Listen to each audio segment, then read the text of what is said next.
tardes, amados amigos y hermanos presentes. Memamo ajo adofo enamfunu a ewaha Estar con ustedes aquí en San Marcos, Brasil, Haití. shira kesiye ne kwanya kesiye de mami se me ne mu hyiemu wa ha wo San Mark Haiti del programa divino. na me ne mu eche ebrei mu ayon ko yesem wo hunhum dumedie ¿En qué dispensación nos encontramos? na yehu Y así conocer na el danie programa a divino. yewomu na eno ena yebehu hunhum dumedie a ewoho wo ena danie a eye adwuma ewo ebrei Nuestro tema para esta ocasión es ye brei el mu misterio tiasem de no un cambio eno ne de dispensación. ehintasem Para poder eye comprender el ena misterio danie de un cambio de ensesaye dispensación, na sede ebeye a yebeti tenemos que eye ir a través de la ehintasem wo escritura ena danie ensesaye no ewo se y ver yekọ lo que fue twesem un nim cambio de dispensación en el pasado. na yehwe sede ena danie Dice el apóstol etie San ewo na Pablo etwam En Efesios Paul, capítulo 3, un verso tino, 1 al 12, otini sumafo no ekan wo Efeso eti miensa twemu ye baako eko de la eye siguiente eduminu no manera. Por esta Na causa, oka di yo didisue. Pablo, prisionero de Cristo Jesús por vosotros, los gentiles, yenti ena me Paul me ye Kristo Yesu si de es que ni habéis mamu oído la amanamamufo administración de la gracia de Dios que me ha sido dada para con vosotros, se ebia moti onyankopon adom a menti ode adom me no que efihwe por adwuma no revelación me fue declarado el misterio, como antes lo he escrito brevemente, se onam edi Yesu ma mi hui leyendo lo cual ehuntasem no podéis se de entender matwe cuál no sea mi tie mu dada no conocimiento en el misterio de Cristo, eno na se mo kenkan a misterio que en otras mobeti di generaciones no se ehunu dio a Kristo conocer a los hijos de los ehuntasem no hombres, ho como ehintas ahora es revelado a sus entiase santos apóstoles y profetas por el Espíritu. awon toto so bi mu no wa ma nipa ma ehun se de we edi na nsen a kire eye na somafo na edifo akonkon hunhun mu no Que los gentiles son coherederos y miembros del mismo cuerpo, se amanamamufo nso nnam asempa no so enya yonkon edidifo ni nipadua kro no y ara copartícipe de la promesa en Cristo Jesús por medio del Evangelio. ne bɔhyɛ no ho fafafo bi Kristo Yesu mu Del cual yo fui hecho ministro por el don de la gracia de Dios que me ha sido dado según la operación de su poder. ɛno ho na wayɛ me somfo sɛdeɛ onyankopɔn adom akyɛdeɛ a A ɔde mí akyɛ me no que soy ne menos tumi que el adwuma más no pequeño de todos nso los atie no santos, me a me ne ahotefoɔ no mu nyinaa me fue dada kumaa esta gracia de anunciar entre los gentiles el evangelio de las inescrutables riquezas de Cristo. na ɔde adom yi adom me sɛ menka Kristo ahonya a emu enni hwehwɛbea no ho asɛmpa menkyerɛ amanaman Y mu declarar a todos cuál sea la dispensación del misterio escondido desde los siglos en Dios que creó todas las cosas. na mema nipa nyinaa ehu han ma ɔnhunu ahintasɛm a efiri tete bere so no ehinta a onyankopɔn a ɔbɔ adeɛ nyinaa no Para que la emu no ho multiforme afihwɛ adwuma no sabiduría de Dios sea ahora dada a conocer por medio de la iglesia a los principados y potestades en los lugares celestiales. sɛ afei ɔmfa asafo no so ɛma mpanini ne tumidie a ɛwɔ Conforme soro al honam propósito eterno nhunu que hizo onyankopɔn en Cristo nyansa Jesús ahodoɔ nuestro Señor, bebree no sɛdeɛ ne tiri mu a ɔbɔɔ no tete yɛn Awurade Yesu Kristo mu too en hɔ quien no tenemos seguridad y acceso con confianza por medio de la fe en Él. na emu na yɛnam ne ho gyidie so anya Nuestro tema es yɛn nkwa el misterio de un cambio ahotosoɔ de emu yɛbrɛ dispensación. kyerɛsɛm no ɛno ne ɛyɛ ahintasɛm a ɛwɔ ɛnadaneɛ nsesaeɛ Todo cambio de ɛnadaneɛ nsesaeɛ biara no ɛyɛ Pueden ahintasɛm tomar asiento los que están en pie y tienen lugar. mepamkyɛw mo betumi atena ase Para poder comprender lo que es un cambio de dispensación, na sɛdeɛ yɛbɛtumi ate aseɛ wɔ ɛnadaneɛ nsesaeɛ ase no que hay 7 ɛwɔ sɛ yɛte dispensaciones. aseɛ sɛ yɛwɔ nadaneɛ nson ɛno ne La primera, la Yeni nkae no. dispensación de la inocencia,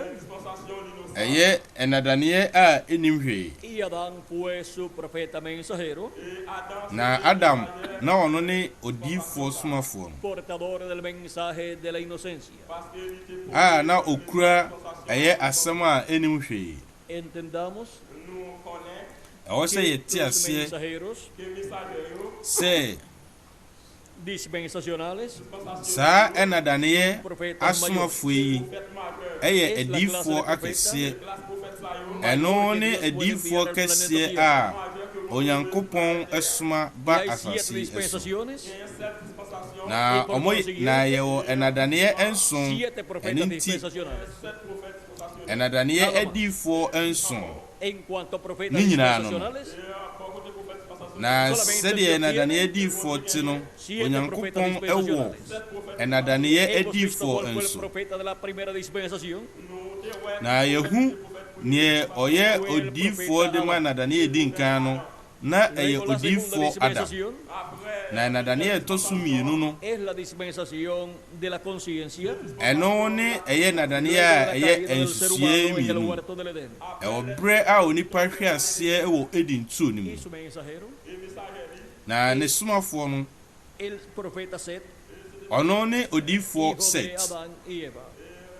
Adam ne Eve ɛba no Luego, la no. tercera dispensación ɛna ɛnadaneɛ ɛtɔ so es mmiɛnsa la del gobierno humano. ɛno ne ɛyɛ Y enipa su profeta amamuo mensajero na ne fue diyifoɔ el somafoɔ profeta no Noé. na ɔno ne odiyifoɔ Noa El profeta que odiyifoɔ Dios envió a onyankopɔn ɛsomae ansa ɛna y a nsuyiri no través de ese ɛba profeta na nam saa daba a odiyifoɔ conocer a no los seres humanos ɛnadaneɛ cambio nsesaeɛ de no dispensación a na onyankopɔn ɛtoa ɛwɔ saa ɛnanim ese no tiempo. ɔma anipa abusua ehu yɛnkae sɛ ɛnadaneɛ no ɛtoa Una con la otra. ɛne nea ɛdi hɔ no Y ahora, na luego de la afei dispensación ɛwɔ ɛyɛ enipa ɛmamuo de la cual ɛnadaneɛ Noé no fue su mensajero, a na ɔsomafoɔ no ne luego Noa de la no dispensación de la promesa, ɛno ɛna ɛnadaneɛ bɔhyɛ no ɛbae la ɛno ne dispensación de la nadaneɛ ɛtɔ promesa, so nan ɛnadaneɛ y ɛyɛ su bɔhyɛ profeta mensajero na ne diyifoɔ fue somafoɔ el no padre de la fe, na ɔno ne ɛyɛ Abraham, gyidie agya el Abraham profeta y patriarca, ɛyɛ odiyifoɔ ɛne agyanom Abraham ɔno ne ɔsomafoɔ ɛma ɛnadaneɛ ɛtɔ so ɛnan ɛnadaneɛ ɛyɛ bɔhyɛ no luego la quinta dispensación, na afei es ɛnadaneɛ la ɛtɔ so dispensación num de la ley, ɛno ne y su ɛnadaneɛ profeta ɛyɛ mmara mensajero na ne diyifoɔ es somafoɔ el no profeta Moisés, na ɔno ne odiyifoɔ Moses el cual trajo ɔno de parte de ɛna Dios ɔde ɛyɛ mmara asɛm no ɛfiri onyankopɔn nkyɛn ɛbrɛ Hebrifoɔ no la sexta Ɛno, dispensación, ɛna ɛnadaneɛ ɛtɔ so nsia ɛno ne ɛnadaneɛ a ɛyɛ y adom el mensajero de la dispensación de la gracia, na ɔsomafoɔ ma ɛyɛ adom nadaneɛ no na ɔno ne Yesu Kristo asomdwoe cuando ɛhene Jesucristo ɔbrɛ a Yesu estuvo 2000 años Kristo atrás aquí en la tierra, na ɔwɔ asase yi so mfeɛ 2000 ne allí se akyire estaba no entrelazando na la ɛyɛ dispensación adom de la nadaneɛ no gracia na con la ene dispensación de la ley. eye emra enadane no etua eninti ena De una odifo nueva no dispensación a wo nadane fufuru no ebai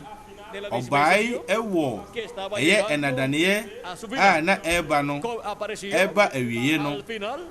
de la dispensación na de la ley. obai ewo eye emra nadane no ewiye eninti ena eye osumafo a wo enadane fufuru no ebai ewo enadane fufuru a no ne adum a eye nadane tosunsia Ahora podemos ver na afe no yetumi hu sede saa somafo yi no aba ewo eye enadane no awiye y traen un mensaje na odi para eye una nueva asem dispensación edema enadane y fufo Dios abre na una nueva onyankopon dispensación ebie a enadane de ese profeta enam mensajero enadane fufo enam saa enadane difo somafo no so bajo el ministerio de Jesucristo ewo y su Yesu obra de Kristo redención en la cruz sumu del Calvario ene ne gye adwuma wo Calvary asenua había so sido no introducida a una nueva dispensación, enadane fufo no na ede lo edi cual eno no comprendían las personas de aquel tiempo ena enipa na oho no anti y ase pensaban que Jesús era un loco. na omususu se Yesu Decían na oye que obodamfo Jesús na era okan samaritano, se Yesu que tenía Samaritan ni demonios y se así por el estilo. mone ene ne etiti sa Pero era la presencia de un profeta dispensacional na nsu no na en ye este planeta Tierra, enadane en edifo anim a wo asase so wo Hebrewfo de la mfimfini ewo dispensación de la ley. eye emra na dane no awiye na afi no yetumi hu Las sede dispensaciones enadane no etua y como los profetas dispensacionales ene enadane difo no eyi ne ho de una ewo dispensación awiye a ye enadane no ye enadane no awiye ne sede ebeye a onyankopon ebetoa ewo nadane a eba una awiye nueva no dispensación sede ebeye a odi enadane foforo no nso ebetoa na waye adwuma a a ewo esa ho nueva dispensación. ewo saa enadane foforo Podemos ver na cómo yetumi sucedió hu hace 1000 años atrás sede esi mfimpi mienu ne ekyireni de la ewo dispensación de etoe la no gracia a ye adom nadane ene eye emra nadane no de la ewo sexta ensemu no dispensación toa a etua wo nadane etosu ensia ene los que nadane estaban bajo etosu la quinta enum dispensación wɔn a na wɔwɔ ɛnadane etoso ɛyɛ enum no emra no mu no Jesucristo, el profeta ɛko etia mensajero Yesu Kristo de la ɛnadane nueva edifo dispensación, de la sexta ɛnadane dispensación. edifo de na ɛde ma nadane foforɔ nadane etoso nsia ɛyɛ adom nadane no na wɔn ntumi ante aseɛ ɛyɛ Yesu Kristo El ɛsom profeta de Nazaret odifo a era ofiri un Nazareth profeta dispensacional. na ɔno ne ɛnadane edifo a ɔwɔ asase Y yi cuando ɛso Dios envía un profeta na dispensacional sɛ onyankopɔn soma nadane edifo ba ɛyɛ enipa abusua mu a entrelace, na ɛnadaneɛ no se estará etua llevando a cabo. ɛnadaneɛ ɛntoaeɛ no esi na afei no yɛtumi hu Que hay confusión Sí. para algunas personas yɛwɔ atwetwea bi wɔ porque no nipa pueden binom comprender efisɛ ɔmo ntumi ɛnte ase ɛwɔ deɛ ɛnadaneɛ nsesaeɛ cuando hay un ɛyɛ cambio de dispensación. na sɛ ɛnadaneɛ nsesaeɛ no Eso entra en una forma gradual. a ɛhyɛ aseɛ wɔ anidie kwan so ɛnadaneɛ foforɔ no ɛhyɛ aseɛ Todavía, ɛwɔ berɛ a ɛnadaneɛ dada no ɛkɔ so y ahí es donde hay el entrelace na hɔ ɛna ɛntoaeɛ no esi efisɛ ɛnadaneɛ no ɛtoa yɛde di hɔ no na emu ntumi ɛnte na ɛwɔ sɛ ɛtoa por lo tanto ɛtoa saa ne saa nti no profeta mensajero odiifoɔ para una nueva somafoɔ dispensación ɛma ɛnadaneɛ tiene que foforɔ no aparecer ɛwɔ sɛ ɔba ɛwɔ estar sɛ oyi ne ho terminando ɛwɔ berɛ a ɛnadaneɛ a ɛba na wieɛ no o sea que tiene ewie que aparecer ɛwɔ nsɛmu no en ɛwɔ sɛ medio de ɔba esa dispensación ɛwɔ saa ɛnadaneɛ no mu hacerse el ɛwieɛ no entrelace de una nueva sɛ deɛ dispensación. ɛbɛyɛ a ɔbɛma ntoeɛ no ɛwɔ ɛnadaneɛ foforɔ no Encontramos ɛno nti na yɛhu sɛ Yesu Kristo ɔwɔ no al final ɛwɔ en el awieɛ último siglo ɛwɔ de la ɛyɛ dispensación de la ley. ɛnadaneɛ mmara nadaneɛ no awieɛ no na yehu se Jesucristo nació Yesu Kristo wo no a la dispensación se de la de ley emra na dane no etie y fue circuncidado o twa na twetia na ode no ma onyankopɔn ɛwɔ da a ɛtɔso nwotwe a la no dispensación se de la de ley. ɛnadane ye emra no se de ɛyɛ onyankopɔn emra ɛwɔ ɛnadane ɛtɔso enum no ɛyɛ emra no etie na afi yetumi Como en ehu el tiempo de Jesús se de ɛnadane foforo no estaba entrelazándose una nueva dispensación na ɛtoa ɛwɔ ɛyɛ Yesu ɛnanim y por esa causa ne saa no encontramos ɛna cosas yehu de la ley en aquel tiempo, emra siendo ɛnioma no sometidos por ɛhyɛ ma Jesucristo, ɛwɔ saa emrɛ o Yesu Kristo mrɛ no ɛne n'asuafoɔ no na afei nso yehu que estaban ɛnioma siendo bi colocadas a ɔyɔi por Jesucristo, ɛnam yɛn dɔfo Awurade Yesu Kristo ɛso ɛno no ɛna ɛyɛ ɛmahyɛ ɛde ɛba ɛwɔ nneɛma a na ɛwɔ ɛyɛ mmara ɛnadaneɛ no mu no ɛno nti na yehu sɛ ɛwɔ Hebrifoɔ no mu no Cordero Pascual twam adwan no ɔde yɛ afɔrebɔ ɛwɔ anadwo no ɛyɛ da ɛtɔ so 14 nanso hyɛ ne nso aquel Cordero Pascual saa twam adwan no estaba representando na egyina hɔ al Mesías ɛde ma Mesaia no el cual estaría en medio del pueblo hebreo. a na ɔbɛwɔ Y cuando Hebrifoɔ no apareció el Mesías en mfimfini medio del pueblo hebreo, na ɔbrɛ a Mesaia no pae wɔ Hebrifoɔ no mfimfini no Awurade Yesu Kristo a ɔno mu no na Yohanes Boni ɛkaa sɛ deɛ vendría odi uno n'akyi no del cual ɛno na ɔbɛrima bi ɛreba a ne mpaboa nhoma mpo ɔnsɛm fata sɛ ɔsane na bere a ohuu no no ɔka kyerɛɛ nnipa no sɛ hwɛ yei ne Onyankopɔn adwama a ɔyi wiase bɔne ɛkorɔ no hyɛ ne nso sɛdeɛ Yohanes Boni di oyii ɛyɛ odwan foforɔ no Onyankopɔn adwan no atwamu dwan no a odi mu no ɛkyerɛ sɛdeɛ ɛbɛyɛ a twamu dwan no a ɔde ba ɛnan no na ɛyɛ ɔbɛrima a odi mu yɛn dɔfo Awurade Yesu Kristo ne ɛyɛ odiifoɔ somafoɔ de ma nadaneɛ foforɔ de ma ɛyɛ adom nadaneɛ no nadaneɛ ɛtɔ so 6 no Yohanes Boni na Yohanes Boni no na onim sɛ ɛnadaneɛ foforɔ nsesaeɛ esi na oyi ɛyɛ adwama foforɔ akyerɛ de ama atwamu dwan no Onyankopɔn no ankasa maa ne ho odwan ɛde ma saa honhom mu atwamu dwan no a na ɛkɔ so no hɔ ɛna nipa no na ɔbɛgye ɛyɛ ɔgyeɛ sɛdeɛ ɔgye ɛyɛ twamu no a ɛkɔɔ so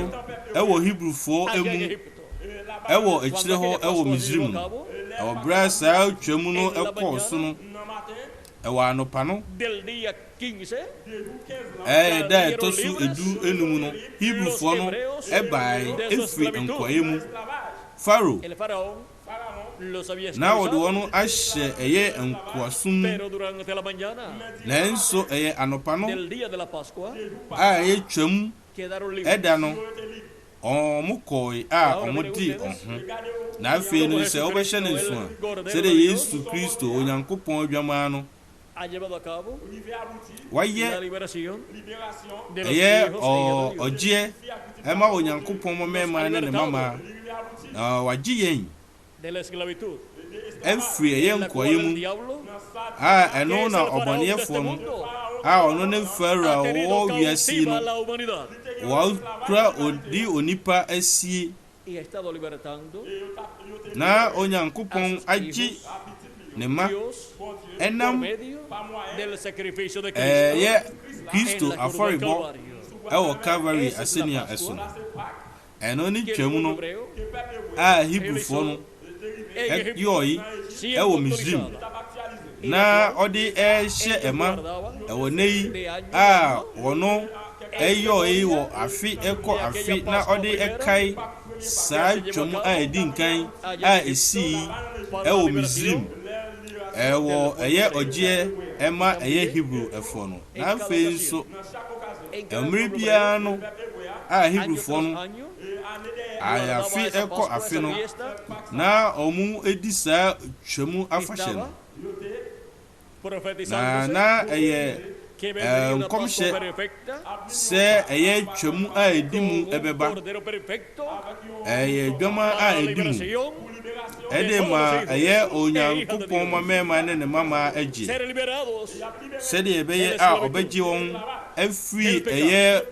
enkoye mu eye bonen na afi no yutumi hu se de Kristo eye sa ogie adwuma no sa ogie no na ono ni yenjefo no se de Mose na oye ojifo de mahibufo no Mose eye nadane edifo ede ma eye ogie a ogi Hebrew a onyankopon eye adwuma no enam Mose emu na afi no ogie a ogi onyankopon mama ne mama no ekoso nam onyankopon nam Yesu Kristo so onyankopon ono ne ogifo no a nam Yesu Kristo mu ogie no ogifo no ede ma onyankopon mama ene ne mama nyina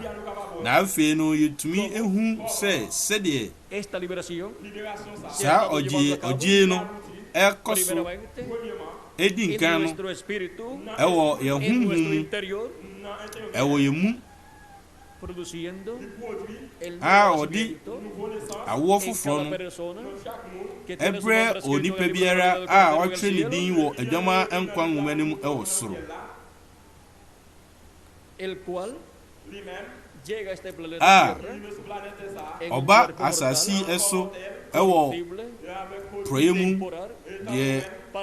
de enche na oni eye oni ewie nkwa bedi enhyemu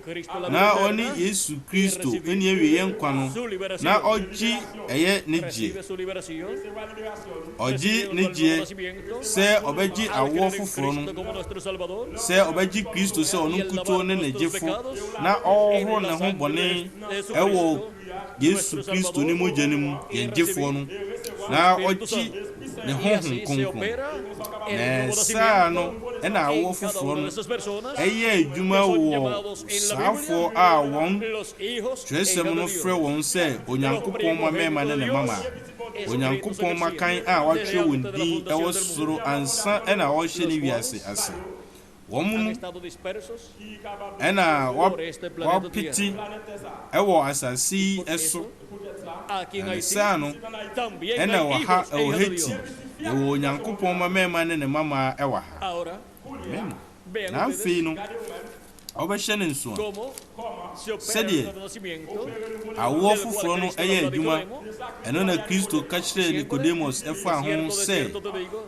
nokora mesew sɛ wanwo obi foforo a ɔrentumi hu onyankopɔn ahenni Nicodemus bisaa ne sɛ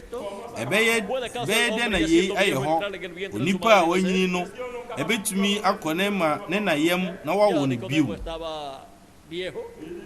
Nicodemus na wɔyɛ ɔpanin na wanyini ɛsɛn na nane nanso bɛyɛ a mpo sɛ wɔte ase a na sɛ wɔnte ase a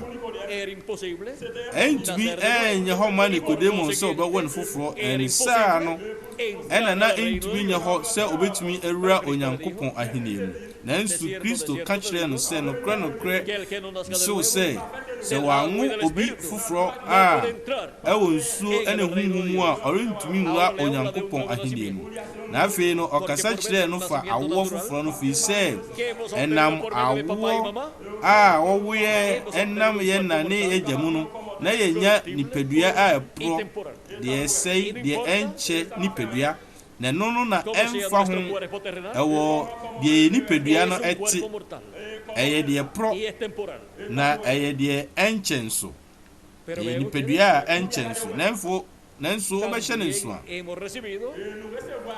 yɛgye ɛyɛ ewiase honhom yɛnum nyinaa no ɛyɛ ɔkwan Onyankopɔn kwan a na ne so ne saa no nti no ena yehia sɛ yɛbɛgye como nuestro Kristo Salvador sɛ yɛn y gyefo lavar nuestros pecados yɛhohoro yɛn ho en la bɔne sangre de Cristo. ɛwɔ Kristo ne mogya ne mu Un na cuerpo yɛgye teofánico de la Teofani sexta ne dimensión nipadua no a del ɛfiri cielo. ɔsoro ɛtɔ so nsia Ese ɛfiri espíritu ɔsoro teofánico,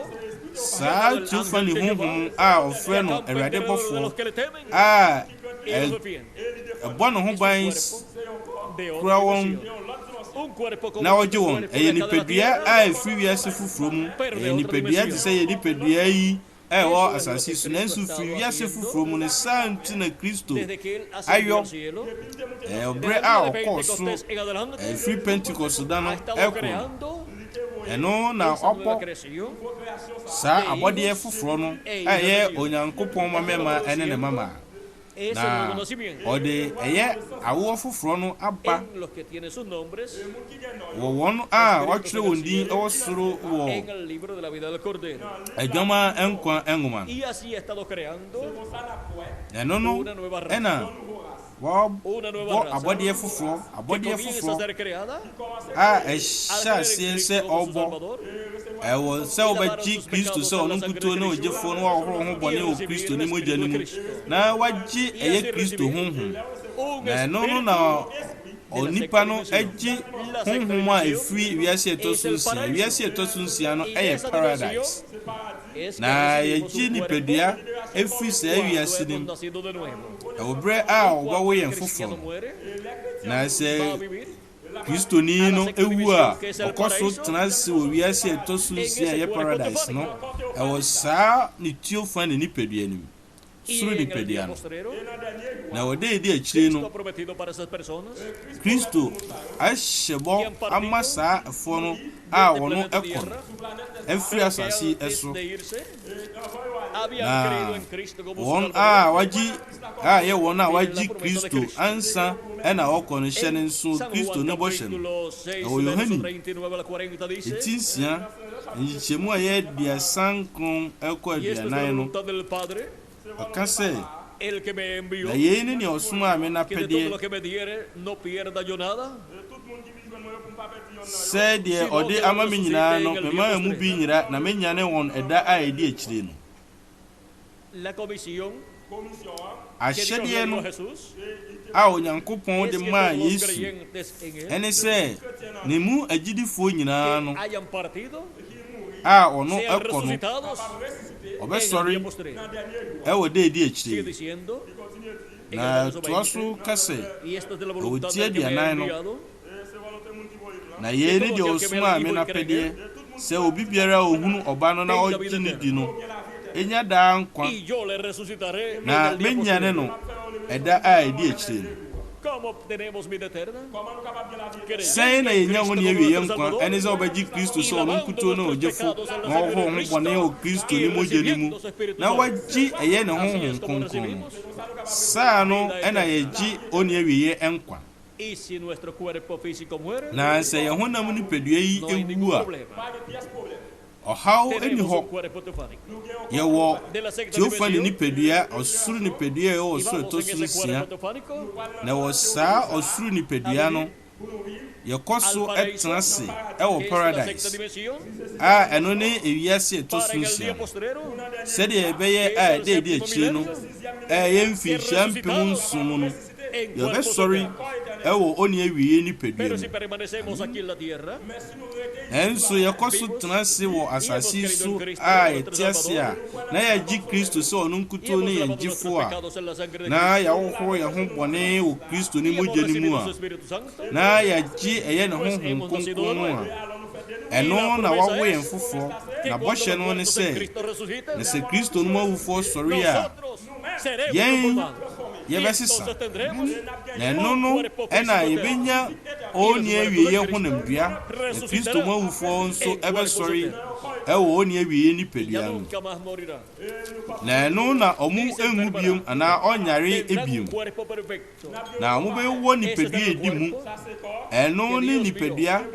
a Onyankopɔn hui na Para ɔde cada to hɔ hijo e hija de Dios. ɛma a ɛyɛ Onyankopɔn mamɛma ne ne mama biara na ɛbɛyɛ nipadua Porque este cuerpo na ɛnyɛ nipadua korɔ no a yɛwɔ no ha yi ɛfiri sɛ saa nipadua yi no ɔde maya emfiri onyankopɔn apem eno nti na ehia sɛ yene Yesu Kristo bedi nhyiamu a ɔno no ɔyɛ wie yɛn kwa ne sɛ ɔbɛgye ne sɛ ɔno nkuto no ogyefo wɔhoro ho bɔne wɔ Kristo ne mogya ne mu na wagye ne honhom kronkron na ɛno no na ɔsɔ wano ɛwɔ ɔne wie yɛn kwa ɔsɔ wano ɛwɔ honhom kronkron bɔhyɛ ekosi ɛyɛ ɔgye ɛda no ɛwɔ nsɛm no kosi ɛda a Kristo mawufo abɛsɔre wɔ ɔne wie nipadua mu na yɛn nso so yɛte asie no yɛbɛsesa wasɔ yɛ n'ano ɛwɔ honhom kronkron ɛde ama ɛda ekosi ɛyɛ ɔgye ɛda no ekosi ɛda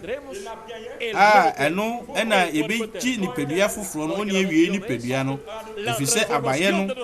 ɛyɛ yɛn sesa yɛ nipadua nsesa na ɔsɔreɛ de ma Kristo mawufoɔ wɔ ɔne wie nipadua mu ɛno ne abayɛ sɛ onyankopɔn ma mɛma ne ne mama ɛwɔ ɔne wie nipadua sɛdeɛ onyankopɔn hui ansa ɛna ɔhyɛ ne wiase ase na ɔde too hɔ ɛde mma ankorankora biara ɛne me nso na afei sɛ wobɛhyɛ ne nso sɛ wobɛgye Kristo sɛ ɔno nkuto ne ɔgyefoɔ no a ɔhoro ho bɔne ɛwɔ Kristo ne mogya ne mu no na wagye ne honhom kronkron no ɛnyɛ adeɛ bi sɛ ɔba ɛyɛ dwumadie ɛyɛ abɔdeɛ foforɔ no mu ɛwɔ dwumadie ɛyɛ abɔdeɛ foforɔ a Yesu Kristo ɛyɔ abɔdeɛ foforɔ a ɛno na Yesu Kristo ɛyɔ abɔdeɛ foforɔ a ɛyɛ nkwa foforɔ aba foforɔ a ɛbɛtena ase ɛwɔ ɔne wie nipadua ɛwɔ ɔne wie nyinaa emu saa nti no ɛna wɔ amanaman mu nyinaa ne Hebrefoɔ nso no Onyankopɔn ɛfrɛ nipa no a wɔatwerɛ wɔ ne din ɛwɔ adwama nkwa nwoma mu nsa na ɔhyɛ ewiase ase Onyankopɔn mɛma ne mama a wapa wɔn wayi wɔn Nyankopɔn ɛmakan ɛwɔ wiase ama nyinaa sɛnti no ɛna wafrɛ wɔn aboa wɔn ano efiri ɛnam ɛkɔ ɛnam na efiri ɛnadaneɛ mu ɛkɔ ɛyɛ ɛnadaneɛ mu na afei no yɛtumi hu Yesu Kristo dwumadie ɛde ma yɛ nyinaa na yɛtumi ehu sɛ ɔbɛgye Kristo sɛ ɔno nkuto ne ɔgyefoɔ no a ɔhoro ho bɔne ɛwɔ Kristo ne mogya ne mu no na wagye ne honhom kronkron no ɛnyɛ sɛ ɔde wo ho bɛka ɛsom ekuo bi na mmom ɛne sɛ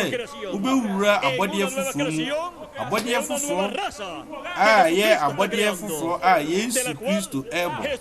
ɛno no ɛna Yesu Kristo ne abakan no ɛwɔ adisɛm ɛti mmiɛnsa nkyɛmu a yɛdu na ɔka kyerɛ yɛn sɛ ɔno ne ɛyɛ abɔdeɛ foforɔ mfitiaseɛ Onyankopɔn abɔdeɛ mfitiaseɛ a ɛwɔ ani awieɛ nipa a ɔmo agyi ɔne awieɛ nkwa ɛnam Yesu Kristo amu na afei no yɛtumi hu ne abɔdeɛ foforɔ no ɛyɔ na ne Kristo no adwuma ɛwɔ ɛyɛ ɛnadaneɛ foforɔ ɛnadaneɛ a ɛyɛ adom a ɛwɔ ɛberɛ yi a yɛtim yi no ɛba na wieɛ na ɛno no una nueva dispensación na ɛnadaneɛ foforɔ con la dispensación de la gracia ɛtoa ɛyɛ adom nadaneɛ no na sɛdeɛ ɛwɔ adom nadaneɛ no Yesu Kristo ɔnkunkum no ɔbɔ ɛma yɛ nyinaa no ɛyɛ nipadua foforɔ no efiri wiase foforɔ mu no wiase ɛtɔ so nsia no Tiofa ne nipadua a efiri ɛyɛ paradise wiase no saa pɛpɛɛpɛ na ɛwɔ ɛyɛ ahenni nadaneɛ no Kristo ɛbɛbɔ ɛyɛ honamdua ɔne awie nipadua ɛde ama obi biara a wagye de la sexta división. Tiofa ne nipadua a efi osoro to so nsia no ewo nsemu no obi biara a wagye Kristo sɛ ɔno nkuto ne ne gyefo na wɔhoro ne ho bɔne wɔ Kristo ne mogya ne mu na wagye ɛyɛ ne honhom kronkron na wɔ saa mmere no wɔn a otwa to ɔbɛgye awɔ foforɔ no bɛbɛm sɛ ɔbɛgye Kristo sɛ ɔno nkuto ne ɔgyefo no ahoro ho bɔne ɛwɔ Kristo ne mogya ne mu na wagye Kristo ne honhom na wawie dodoɔ a Onyankopɔn ayi wɔn ɛwɔ Awurade Yesu Kristo nipadua mu ani sie no mu wɔ ɛyɛ ntwa so bɔ na ne mu na ne saa no ɛna ɛbɛwie dodoɔ a ɛyɛ abɔdeɛ foforɔ na de sɛ obi biara bɛnya ɛyɛ ɔsoro nipadua a ɛfiri ɔsoro ɛtɔ so nsia na afei nso atoa ɛwɔ ɛyɛ ahenni nadaneɛ no ɛne adom nadaneɛ no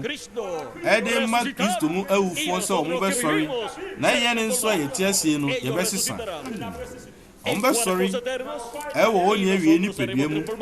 na yɛbɛsesa na yɛagye wɔn awie nipadua ɛno nti na Paul ɔkasa kyerɛ yɛn fa saa ahintasɛm mu no ɔka kyerɛ yɛn ɛwɔ Tesalonika ti ɛnan nhyɛmu a yɛdu mmiɛnsa ɛkoro no. Dice tampoco queremos, hermanos, que ignoréis acerca de los que duermen, para que no os entristezcáis como los otros que no tienen esperanza. Na anuanom wɔn a wɔdeda no deɛ yɛmpɛ sɛ yɛsi mu so na mo werɛ ho sɛ wɔn a aka a ɔni anidasoɔ no wɔn a ɔni anidasoɔ sɛ wɔn a wɔwu no. Na sɛ yɛgye di sɛ Yesu wui na ɔsɔre bio a saa nso na Onyankopɔn de wɔn a wɔdeda nam Yesu mu no bɛka ne ho aba ɛwɔ nsɛmu no nipa a wagye Kristo na ɔno nipadua awu no Kristo ɛde wɔn ɛbɛba ɛwɔ ɔsɔre mu wɔn awie nipadua mu. Amen. Na yɛdeɛ yɛnam Awurade asɛm mu na yɛka kyerɛ mo sɛ yɛn a yɛtete ase na yɛka akosi Awurade ba no mu no ɛrensan wɔn a wɔadeda no ho.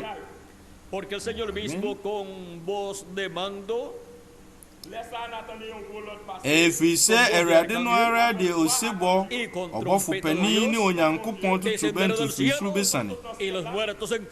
na Kristo mu awufoɔ bɛsɔre kane ansa na wɔbɛfa yɛn a yɛte ase ɛyɛ kɔ yɛkan na yɛn nyinaa murunkum mu sɛ yɛrekɔhyia Awurade wiem ne saa no ɛna yɛne Awurade bɛtena daa nti momfa nsɛm yi nkyekyere mo ho awerɛ hyɛ ne nso sɛ ɛyɛ bɔhyɛ Onyankopɔn bɔhyɛ ɛwɔ da edi akyire ɔsɔreɛ de ma Kristo mu awufoɔ ɛne yɛne nso a yɛte ase yi sesa yɛ wei ɛna ɛwɔ hɔ wɔ awiei bere ɛwɔ onipa ba ne mayɛ ɛyɛ Awurade mayɛ a ɔde osebɔ ɛwɔ ɔbɔfo panin ɛne Onyankopɔn totorobɛnto. Paul a na ɔwɔ nimdeɛ ɛfa saa ahintasɛm yi ho a ɛwɔ hɔ wɔ da edi akyire no ɛnso ɛhyɛ ɛho nkɔm ɛwɔ eti edu ɛwɔ ti dunum Okorintofoɔ nwoma a edi nkan kyɛmu a ɛyɛ 49 ɛkoro no ɛka deɛ edi nsue na sɛdeɛ yɛhyɛ ɛfam ne nsuban no sɛ nso yɛbɛhyɛ ɔsoro ne nsuban no.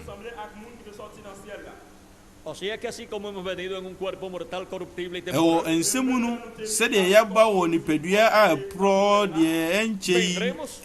nipadua mu no yebeba en un cuerpo eterno, ewo ni awie a ni imagen pedua y semejanza de nuestro Señor Jesucristo. yendofo awurade Yesu Kristo suban na ne seso wei besi En que los ewo muertos en bre Cristo resuciten Kristo mawufo y besori nosotros na yen seremos transformados. Y entonces enso tendremos ebesesa na un no cuerpo na eterno. yebeji oni awie ni pedua Pero na esto otoa digo, so hermanos, kase que la carne y la Enuanom, sangre no ye pueden meka ne heredar el sei. reino de Dios, honam ne mogya ntumi nye onyankopon ahenie ni la corrupción hereda la incorrupción. na de pro nso ntumi enye de O empro sea, que no Ewo podemos nsɛm mu continuar no, viviendo ye por ntumi toda la entena eternidad se con este ewo cuerpo ne awie mu mortal. ewo nipadua a pro yi mu Es corruptible efisɛ ye de y pro es temporal. ne esɛi ene de enche nipadua Comprende obi biara que vive en este eti cuerpo, aseɛ sɛ ɔte saa nipadua wei mu algunos por ɛwɔ 50 años, mmerɛ tia ebinom yɛ mfie aduonum ebinom yɛ mfie aduoson num ebinom yɛ mfie aduoson ebinom yɛ mfie aduowɔtwe ebinom yɛ mfie aduokron ebinom yɛ mfie ɔha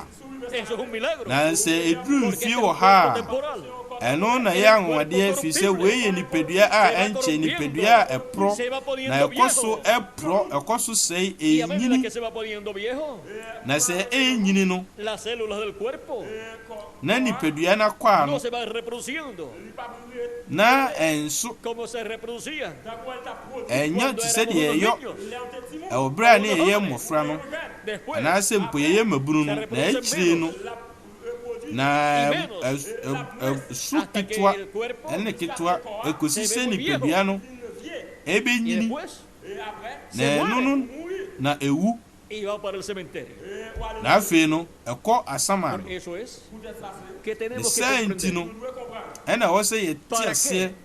qué el porqué de ɛbotaeɛ nuestra existencia ɛnti en a este yɛte cuerpo ase mortal. ɛwɔ nipadua a ɛporo yi mu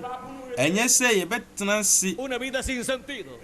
ɛwɔ nkwa biara mu kɛkɛ de nacer, crecer, sɛ yɛwo wonyini trabajar woyɛ adwuma y wodidi dormir y na luego, ɔda y luego morir. na ɛno wowu El propósito de la vida, ɛno nyɛ botaeɛ nti el propósito de ɛnyɛ nuestra vida aquí nkwa en la botaeɛ tierra,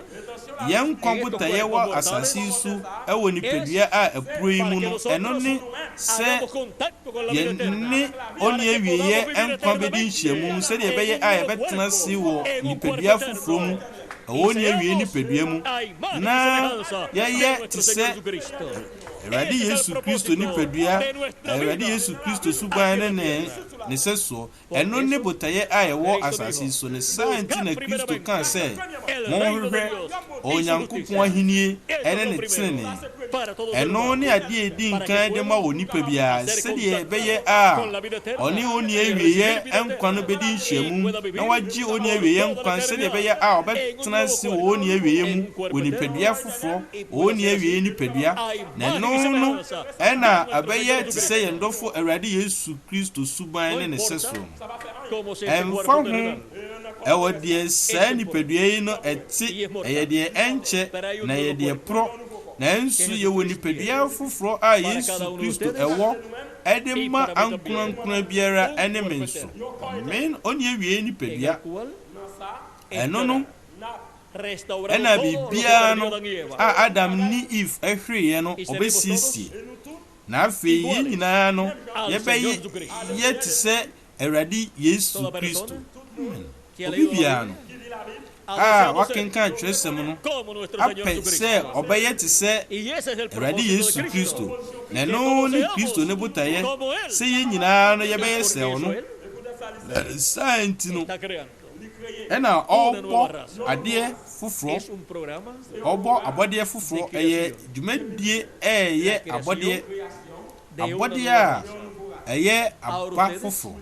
na afei ɛwɔ yɛn asase so nipadua no yɛfiri ɛyɛ Haiti ɛman mu nanso wɔn a wayi wɔn ɛwɔ Haiti no agye nipadua foforɔ no a na mo nyinaa no free. a la República Celestial. Eye osuro aman no. Nueva Amen. Jerusalén. Jerusalem En cuanto a su foforo no. cuerpo físico. Amen. Fa Ahora eye vuelve la persona. ye honam nipadua no. Recibe a Na Cristo fe como no su se Salvador. onipa no gi Kristo se onu Y nkuto lava no na sus jefo. pecados en la sangre de No Cristo. ohoro na ho bone wo Y Kristo recibe ni el mogya Espíritu ni de mu. Cristo. Na oji Kristo ne honhom a En la na República wawo no Celestial. ewo En osuro la aman República del Cielo. osuro En la aman Nueva no Jerusalén. ewo Jerusalem Ha foforo nacido no. Na wawo no en un nuevo mundo. ato Aunque su ewiase cuerpo foforo físico empo se ne honam nipadua yi no eda so ha nacido efiri eye donde está oman viviendo. a otimu a Ciudadanos nanso celestiales. ye nyinaa ne ye osuro efo amen Ahora, yamanyo ye ne firi Ven osuro ustedes este misterio. na afei no hyɛ ne nso saa ahintasɛm Este es un misterio. wei yɛ del reino de ahintasɛm Dios. a ɛyɛ Y onyankopɔn vean cómo ahenni no mu entramos na afei hyɛ ne nso sɛdeɛ al yɛwura reino de Dios. onyankopɔn ahenni no mu sɛdeɛ kristo ɛka ɛde kyerɛɛ Y por nikodemos no consiguiente, na ne saa los no nombres ɛna están yɛ din no en el watwerɛ cielo, ɛwɔ allá, soro en la ɛhɔ Nueva Jerusalén. ɛwɔ En el yerusalem libro de la vida del Cordero. foforɔ no ɛyɛ adwamaa no nkwa nwoma ansa ɛna ɔhyɛ ewiase ase no na wɔ awiei bere no Con el cambio de dispensación, ɛwɔ ɛnadaneɛ nsesaeɛ no el cual se está entrelazando a con la dispensación de la ɛtoa gracia, ɛyɛ adom nadaneɛ no la dispensación del reino,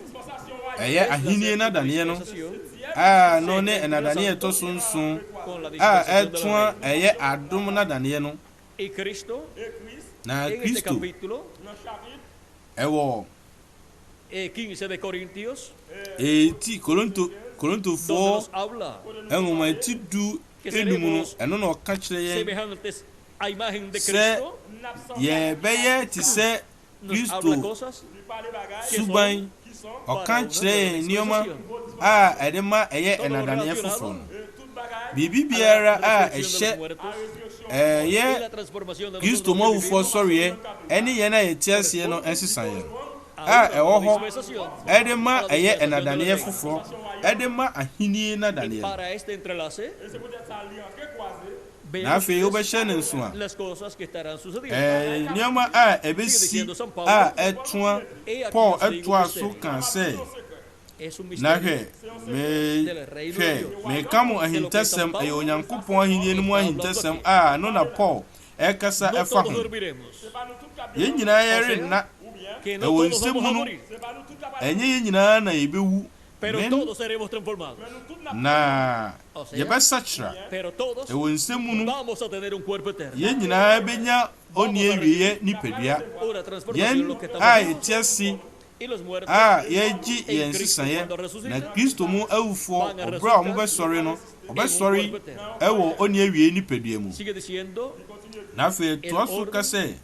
para este evento. ɛkwan a ɛwɔ saa dwumadie mu En un abrir y cerrar de ɛntɛm so ojos, mpofrɛ mu a la final trompeta, totorobɛnto adi akyire no nhyɛ yɛn mu porque se tocará la trompeta. na ɔbɛhyɛn ¿Qué totorobɛnto trompeta se tocará? totorobɛnto bɛn na ɛbɛhyɛn totorobɛnto atwa toɔ no Ahora, na afei si viene la final trompeta, sɛ totorobɛnto atwa toɔ no ba a na onyankopɔn somafoɔ a ɔtwa toɔ nso ɛba odiyifoɔ somafoɔ ɛde ma ɛnadaneɛ a ɛtwa toɔ ɛwɔ sɛ ɔba cuando se habla de la trompeta de Dios, na sɛ onyankopɔn totorobɛnto ne no tenemos que ɔka a comprender na ɛwɔ sɛ yɛte aseɛ sɛ ɛyɛ kristo ɛne onyankopɔn ɛne a ɔkasa ɔka asɛm ɛma ne en nkurɔfoɔ Apocalipsis, ɛwɔ adiyisɛm capítulo 1, verso 10 al eti 11. baako nkyɛmu a ɛyɛ edu ɛkɔ edu baako no akyire no yɛbɛtoa so ɛwɔ ti dunum ɛwɔ korintofoɔ nwoma Apocalipsis capítulo 1, verso 10 al 11 dice: adiyisɛm eti baako nkyɛmu a ɛyɛ Yo edu estaba en el espíritu en el ɛkɔ día du del baako no Señor, ka sɛ na mewɔ y oí honhom detrás de mí awurade una da gran no voz como de trompeta, na mete ɛne kɛseɛ bi wɔ m'akyi sɛ totorobɛnto sɛ mene alpha ne omega el primero y el último. mfitiaseɛ ¿Quién ne es el alfa y awieɛ no omega? ¿Quién es el hwan primero y ne el alpha último? ne omega hwan ne mfitiaseɛ ne awieɛ no yɛn dɔfo awurade yesu kristo hwan ne no no Señor Jesucristo. ndofo awurade Yesu Kristo ne ene ne tutubentu ne ¿La kese escucha San Juan? na Yohane eti saa ene no ewo awurade eda no na die ne awurade da no mfinhyia mpem nson mze dako awurade enim no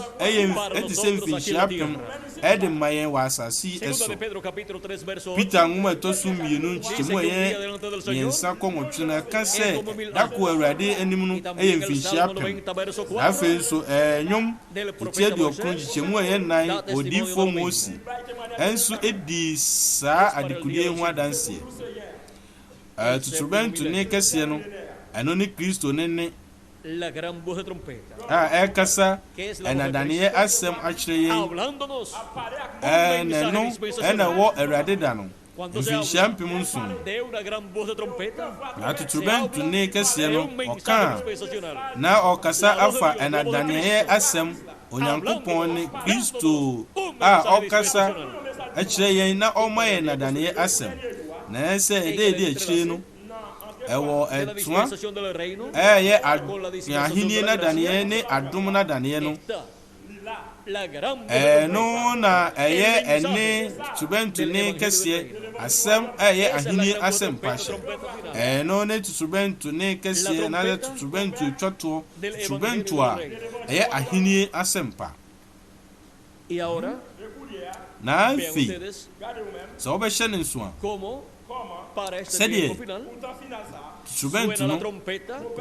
ahini asem pa no abo ewo awiyebre no ne tubentu twoto no ne asem ahini na daniel na daniel twoto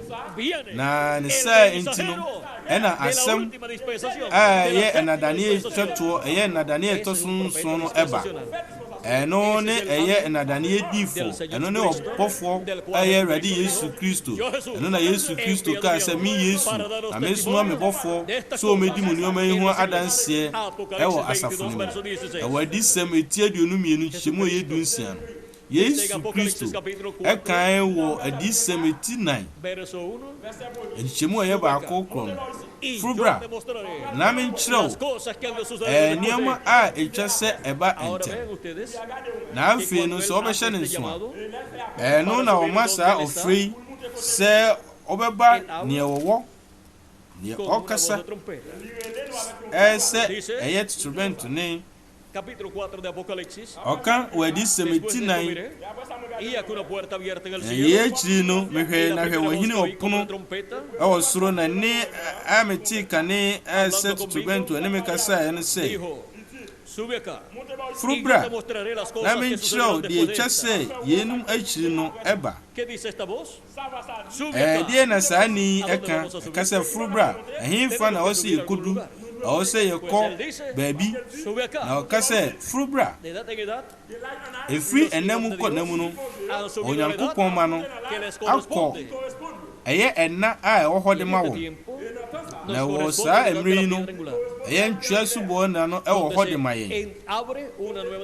ho na daniel fufuro no obie na ho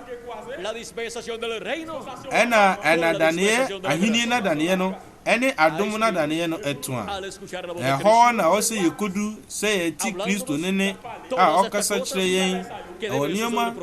etwese eba entem shene nso kwa shebo se obema yehu enioma ebisi ewo awiebri na sei na obeye no sei na yebeti sa ene no edinkano awo se yeko kodu entwa subo nanum eho ena obekasa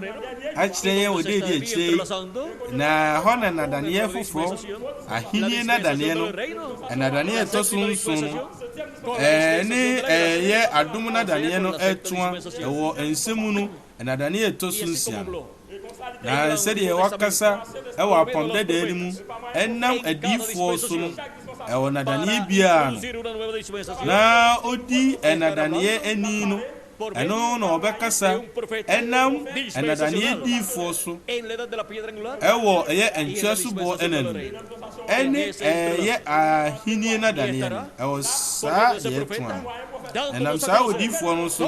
ɛno na ɔbɛma yɛhu ɛnneɛma a ɛtwa sɛ ɛba ntɛm me Yesu na masoma me bɔfoɔ sɛ ɔmɛdi mu nneɛma yi ho adanseɛ ɛwɔ asafo no adisɛm eti 22 nkyɛmu a ɛyɛ 16 no ɛka saa na afei adisɛm eti 22 no nkyɛmu a ɛyɛ 6 no ɛka sɛ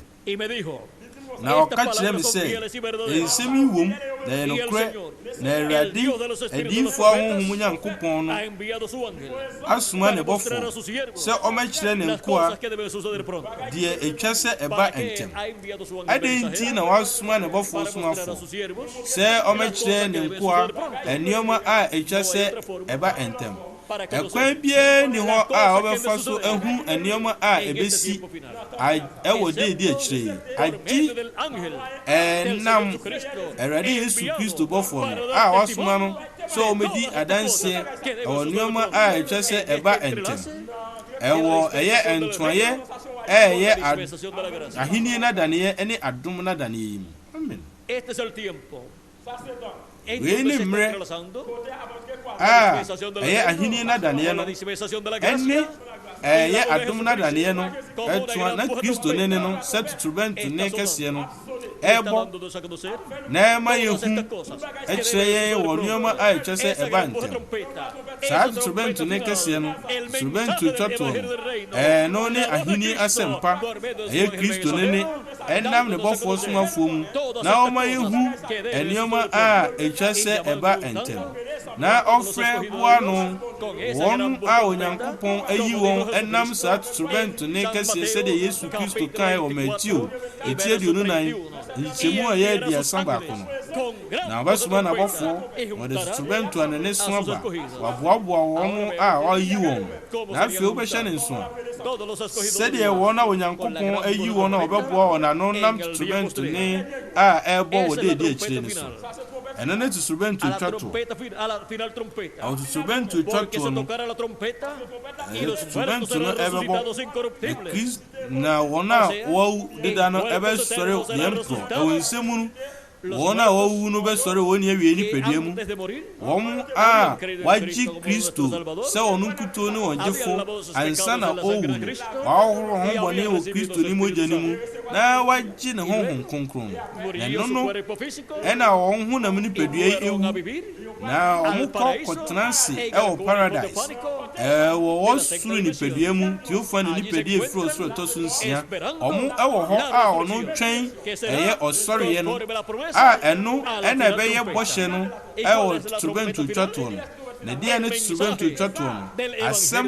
ɛyɛ ahenni asɛmpa no totorobɛnto a ɛyɛ ahenni asɛmpa no ɛwɔ deedi akyire ɛno no na bɛfrɛ na aboa wɔn a wɔayi wɔn no na wɔma yɛhu nneɛma a ɛtwa sɛ ɛba ntɛm na ayɛ dɛn sɛ ɔbɛfrɛ aboa wɔn a wɔayi wɔn ɛno no ɛna Kristo mu awufoɔ ɛbɛsɔre wɔ deɛ nipadua a ɛmpuro mu nipadua a ɛngu ɔne awie nipadua na yɛn a yɛte ase nso ɛdeɛ na ɛka na ɛka sɛ yɛbɛsesa yɛbɛgye yɛn sesaeɛ yɛbɛsesa ɛwɔ yɛn nipadua akɔ ano na saa nipadua apue no ɛbɛmene ɔne awie nkwa ɛbɛmene ɛne awie nipadua na ne saa no ɛna yɛbɛnya saa nsesaeɛ no ɛfiri nipadua apue mu akɔ nipadua a ɛmporo ɛfiri nipadua a ɛsɛ yi mu akɔ nipadua a ɛnsɛe ɛfiri nipadua a ɛnkyɛ yi mu akɔ ɔne awie nipadua mu ɛno ne honhom bɔhyɛ ɛde ma wɔn a wɔatwerɛ wɔn din ɛwɔ adwaman nkwa nwoma mu ansa na ɔhyɛ ewiase ase sɛ deɛ ɛtwa sɛ deɛ puro yi hyɛ deɛ ɛmporo no na deɛ ɛwuo yi hyɛ deɛ ɛnwuo no ɛwɔ nsɛm no ɛwɔ sɛ ewu nanso yɛwɔ nipakuo bi a ɔmo hu owuo na mmom no ɔbɛsesa na sɛ ɔbɛtena se wɔ ne awie mu ɛwɔ nipadua que ese cuerpo sea eterno. saa nipadua no ɛwɔ sɛ yɛn ni awie nipadua na ɛwɔ sɛ ɛni awie nipadua a Yesu Kristo abɔ ɛno ne nipadua a wahyɛ bɔ ɛde ama ankorankora biara ɛna afei so me nso na mɛgye na wo ankorankora biara nso saa nso na wo nso wobɛgye na sɛ deɛ puro yi ɛhyɛ deɛ ɛmporɔ no na deɛ wuo yi ɛhyɛ deɛ ɛnguo no a ɛno na asɛm a watwerɛ no bɛba mu wamene owuo nkonim owuo bɛfiri hɔ akɔ nnipa abusua mu owuo bɛfiri hɔ ɛfiri saa nnipa nim ɔmo anyini ɔmo nyare na ɔmo ngu nso ebiem ɛfiri sɛ ɔmo ɛbɛyɛ te sɛ Awurade Yesu Kristo suban ne ne sɛsoɔ ɛno ne aba foforɔ no abɔdeɛ foforɔ a Yesu Kristo ɛbɔ ɛnɛ no ɛna ɔno ne nea odi nkan ɔno ne etire ɛwɔ saa abɔdeɛ foforɔ ɛno ne aba foforɔ a ebedi ewiase ɛso ɛno ne aba a ɛne Kristo bedi adeɛ ɛmfinhyia apem na afei nso akɔ ɔne awie nyinaa emu na ɛyɛ Haiti ɛwɔ anipa bebree wɔ saa aba foforɔ no ne saa nso na Latin America aman nyinaa na wɔfrɛ wɔn na wɔbɔ wɔn ano ɛwɔ deɛ ɛwɔ totorobɛnto ne kɛseɛ ɛwɔ deedi akyire ɛwɔ totorobɛnto ne kɛseɛ no ɛyɛ ahenie asɛmpa ɛwɔ totorobɛnto ne kɛseɛ ɛyɛ asɛm ɛyɛ ɛnadaneɛ ɛnso asɛm ɛyɛ ahenie asɛmpa ne saa no ɛna awɔ ha na me nso mewɔ ha me ne wo ɛfiri sɛ ɔfrɛ boa no wɔn a wayi wɔn ɛwɔ deedi akyire na wɔde wɔn ɛhyɛ ɛyɛ ne mu agyidifoɔ mu ɛyɛ no ɛwɔ na ɛyɛ ntua so boɔ na no sɛdeɛ ɛbɛyɛ a ɛnkyɛ Kristo mu awufoɔ ɛbɛsɔre ɛwɔ wɔn awie nipadua mu na yɛne nso so a yɛte asie no yɛbɛsesa ɛwɔ deedi akyire amen yɛhu ɛwɔ saa bere no ɛnadaneɛ ɛnsesaeɛ ahintasɛm na sɛ ɛnadaneɛ nsesaeɛ no wobɛhyɛ ne nso a ɛno na ɛwɔ sɛ ɛyɛ ntoa na ɛno na ɛnadaneɛ diifoɔ ɛwɔ sɛ ɔba odiifoɔ ɛde ma ɛyɛ ɛnadaneɛ foforɔ no ɛwɔ asɛm ɛyɛ ɛnadaneɛ foforɔ no asɛm na ɛwɔ sɛ wɔfrɛ na ɔboa wɔn a Onyankopɔn ma nyinaa ɛwɔ ɛnadaneɛ foforɔ no mu ɛwɔ nsɛm mu no ɛwɔ sɛ ɔde wɔn kɔ ɛnadaneɛ foforɔ ɛhɔ na Onyankopɔn nhyira no ɛwɔ ɛnadaneɛ foforɔ no mu na yɛduru mmerɛ a ɛtoa ɛwɔ ayɛ ahenni nadaneɛ no ne adom nadaneɛ no na yɛduru mmerɛ a ɛyɛ totorobɛnto ne kɛseɛ no asɛm ɛyɛ ahenni asɛmpa na ɛfrɛ boa no wɔn a Onyankopɔn ayi wɔn na yɛduru mmerɛ ɛyɛ ɛnadaneɛ nsesaeɛ na afei yɛhu nea tasɛm ɛyɛ ɛnadaneɛ nsesaeɛ ɛteɛ yɛhu sɛ wɔn a ɔtena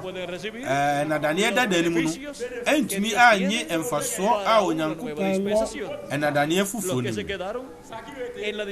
mu wɔn a ɔtena mmara nadaneɛ no mu no anye mfasoɔ a ɛwɔ adom nadaneɛ no mu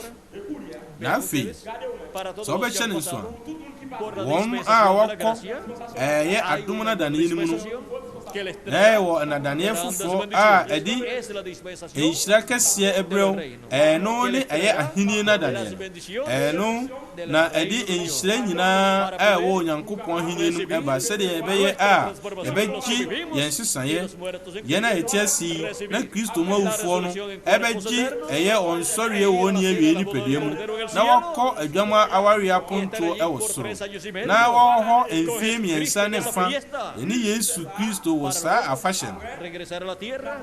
na afei yɛbɛsan ba asase yi so wɔ animuonyam mfirinhyia apem yɛn dɔfo Awurade Yesu Kristo ɛno ɛna ɛbɛyɛ ahenni nadaneɛ no ahenni nadaneɛ no ase na wɔ ahenni nadaneɛ no mu no ɛwɔ animuonyam mfirinhyia apem no mu no asɛm no ɛyɛ ahenni asɛmpa no ɔbɛka ɛno na ɛbɛhyɛ Kristo mayɛ a ɛtɔ so mmienu sɛ Yuda abusuakuo mu gyata sɛ ahen mu hene ne ɛwura no mu Awurade ɛwɔ ne sangye adwuma no asɛm ɛyɛ nadaneɛ foforɔ no ahenni nadaneɛ no ɛhyɛ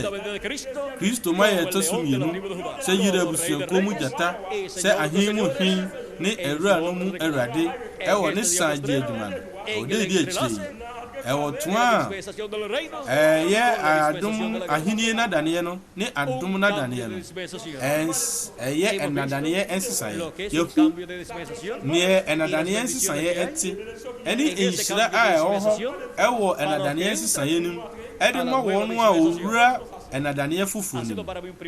ayɛ kwanya kɛseɛ de ama me sɛ meka mo ho na medi adanseɛ kyerɛ mu ɛfa ahintasɛm a ɛyɛ ɛnadaneɛ nsesaeɛ no ma Yesu Kristo apampɔfoɔ no ɛnhyira mo na ɔmfa mu nimdeɛ a ɛyɛ nadaneɛ ɛnsesaeɛ ɔmfa nhyɛ mo mu wɔ ahintasɛm a ɛyɛ ahenni nadaneɛ no nyinaa na ɔnhyira mo ɛwɔ nhyira ɛwɔ ahenni nadaneɛ no na ma ɛnkyɛ yɛn nyinaa no yɛnsesa na ɔmfa yɛn ɛnkɔ adwama awareɛ apontoɔ no ɛwɔ soro sɛdeɛ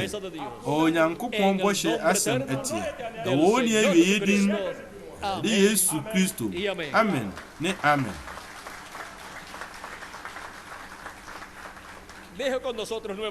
Mijai mu prekubiem ɔsɔfoɔ Miguel Bermudez Marin ama mo na watoa so na wawie yɛ fɛn ɛwɔ saa ebire ma Onyankopɔn ɛnhyira mo na ɔmfa mo nyinaa ɛnsie.